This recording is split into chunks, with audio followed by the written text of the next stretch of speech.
નમસ્કાર મિત્રો, પરિવારમાં સંપ, સુહૃદભાવ અને એકતા જળવાઈ રહે એવું એક વિશિષ્ટ પુસ્તક આપણા બધાના રસોડામાં છે. તમને આશ્ચર્ય થશે કે એવું તે કયું પુસ્તક છે. આ અનોખું પુસ્તક એટલે આપણા રસોડાનું આ મસાલિયું, મસાલા પેટી. આ મસાલિયામાં જુદા જુદા પ્રકારના મસાલા હોય, બધાનો સ્વભાવ સાવ અલગ. આ મરચું છે તો એ તીખું હોય, આ ખાંડ છે એ ગળી હોય, આ મેથી છે એ કડવી હોય, આ તેજાનાનો મસાલો છે એ ગરમ હોય, આ મીઠું છે એ ખારું હોય અને હળદર તુરી હોય.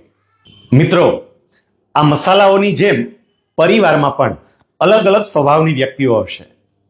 કોઈ મરચા જેવી તીખી હશે તો કોઈ ખાંડ જેવી ગળી પણ હશે, કોઈ મેથી જેવી કડવી હશે તો કોઈ મીઠા જેવી ખારી પણ હશે, કોઈ કદાચ હળદર જેવી તુરી હશે તો કોઈ મસાલાઓ જેવી ગરમ પણ હશે.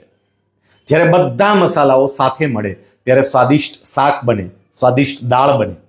એમ અલગ અલગ સ્વભાવની વ્યક્તિઓ સાથે રહે ત્યારે જ પરિવાર પૂર્ણ બને.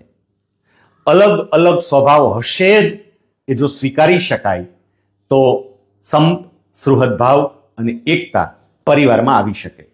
આપનો દિવસ મંગલમય રહે. જય સ્વામિનારાયણ. જય હિન્દ.